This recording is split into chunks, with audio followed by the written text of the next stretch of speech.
வணக்கம். TNUSRB SI ரிசல்ட்டுக்காக wait பண்ணிட்டு இருக்கக்கூடிய அத்தனை பேருக்கும் ஒரு முக்கியமான அப்டேட். எஸ்ஐ ரிசல்ட்டுக்கான ஸ்டே ஆர்டர் கொடுத்திருக்காங்க கோர்ட். அது என்னங்கிறத பத்தி இதை டீட்டெயிலா பார்ப்போம். என்ன நடந்தது பாதிப்பு அப்படிங்கறத பத்தி டீட்டெயிலா பார்க்கலாம்.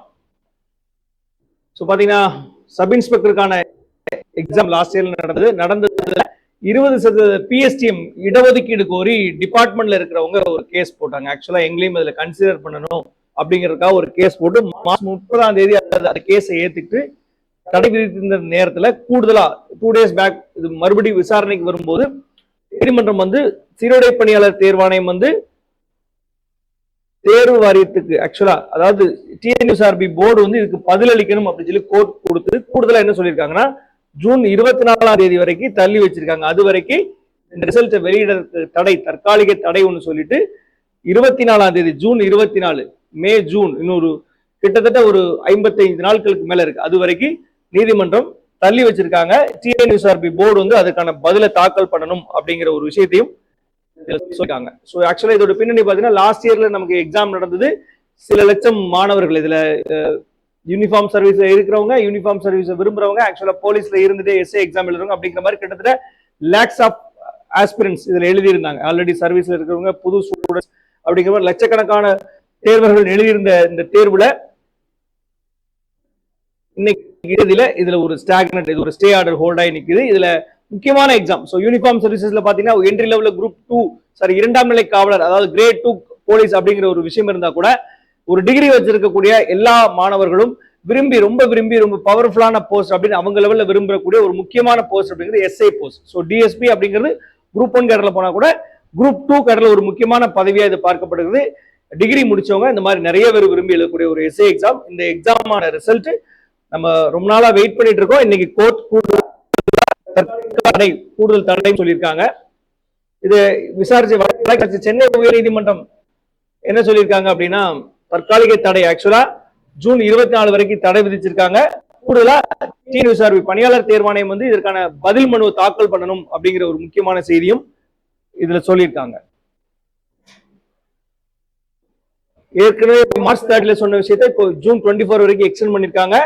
அது வரைக்கும் எந்த ரிசல்ட்டும் வெளியிட முடியாது. தேர்வாணையம் இதற்கான பதில்களை கொடுக்கணும் அப்படிங்கிற விஷயத்தையும் முக்கியமான ஒரு அப்டேட் இதுல கொடுத்திருக்காங்க. சில லட்சம் மாணவர்கள், போட்டித் தேர்வர்கள், யூனிஃபார்ம் கூடியவங்க, மாணவர்கள் எல்லாருமே இதை வெயிட் பண்ணிட்டு இருக்காங்க. இந்த நேரத்துல கூடுதலா அவங்க ப்ராசஸ்ல டிலே இருக்கு அப்படிங்கிற விஷயமே இதுல பார்க்கிறோம்.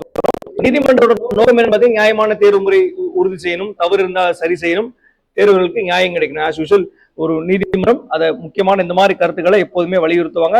அதை ஸ்டாண்ட் பண்ணி நிக்கிறதுக்காக சில விஷயம் நடக்கும். இதுல கூடுதலா ஜூன் 24 வரைக்கும் தேர்வுகள் காத்திருக்கக்கூடிய ஒரு முக்கியமான ஒரு சூழல்.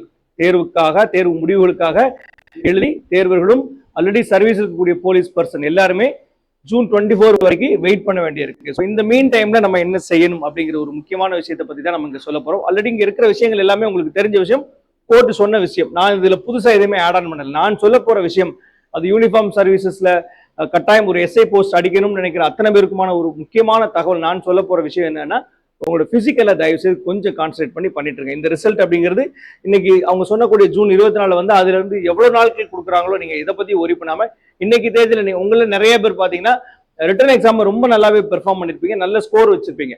ஸோ அப்படி நல்ல ஸ்கோர் வச்சிருக்கிறவங்க அடுத்த கட்டம் உங்களுக்கான பிசிக்கலை நீங்க கான்சன்ட்ரேட் பண்ணி ஒர்க் அவுட் பண்ணா மட்டும்தான் நீங்க இன்டர்வியூல ஸ்கோர் பண்ணி உங்களோட ஃபைனல் ரிசல்ட்ஸ்ல உங்களோட நம்பர்ஸை நீங்க எதிர்பார்க்க முடியும், உங்களோட பதிவெண்ணை எதிர்பார்க்க முடியும், உங்களோட ஆர்டர்ஸ் உறுதி செய்யப்படும். அதனால தயவு செய்து ஆண் பெண் இருபாலருமே எஸ்ஐ எக்ஸாம்ல பாஸ் பண்ணி போகணும்னு நினைக்கிற அத்தனை பேரும் தயவு செய்து உங்களோட ரொட்டீன் பிசிக்கலை தாராளமா ஸ்டார்ட் பண்ணுங்க. நீங்க எந்த இடத்துல நமக்கான ஒரு பெரிய மைனஸும் பெரிய வீக்னஸ் என்ன பிரச்சனை அப்படின்னா நம்ம அப்படியே ஆசாட் இன்னைக்கு கோர்ட்ல கேஸ் இருக்கு, ரிசல்ட் பெண்டிங்ல இருக்கு, நம்ம பாட்டுக்கு வந்ததுக்கு அப்புறம் பார்ப்போம் அப்படிங்கிற மாதிரி உட்கார்ந்துராதீங்க. நம்மள நிறைய பேர் கிட்டத்தட்ட 90% ஆஸ்பிரன்ட் செய்யற பெரிய தவறே இதுதான். ஸோ ரிசல்ட்டுக்காக தயவு செய்து இந்த பிசிக்கலை ஹோல்ட் பண்ணி வச்சிடாதீங்க. இது மட்டும்தான் நான் சொல்ல போற விஷயம். மற்றது எல்லாமே உங்களுக்கு தெரியும். ஆஸ் கோர்ட் ப்ராசஸ் படி உங்களுக்கு எல்லா விஷயமும் அடுத்தடுத்த விஷயங்கள் நல்லதாவே நடக்கும், நல்லதாவே நடக்கட்டும். அதுக்கிடையில் நீங்க செய்ய வேண்டிய விஷயம் பிசிக்கலை தயவு செய்து கான்சன்ட்ரேட் பண்ணுங்க. காலையில 2 hours, சாயந்தரம் 2 hours உங்களோட physical health, mental health, physical health, கூடுதலா ஹைஜீனிக்கான ஃபுட் எடுங்க. 2 days a day, அதாவது ஒரு நாளைக்கு 2 வேளையும் பிசிக்கலை பண்ணுங்க. ஏன்னா நம்ம லாஸ்ட் மினிட்ல ஓடும்போது நிறைய பேரால பண்ண முடியாது. நீங்க எவ்வளவு ஸ்கோர் வச்சிருந்தாலும் சரி, எல்லா ஈவெண்ட்லயும் டபுள் ஸ்டார் எடுத்தீங்கன்னா கட்டாயம் உங்களோட வெற்றி உறுதி செய்யப்படும். அதனால தயவு செய்து ஆண் பெண் இருபாலரும் உங்களோட பிசிக்கலை கான்சென்ட்ரேட் பண்ணுங்க. மற்ற ப்ராசஸ்லாம் ப்ரொசீஜர்லாம் அசஸ் உங்களுக்கு நடக்கும், நல்லதாகவே நடக்கும்.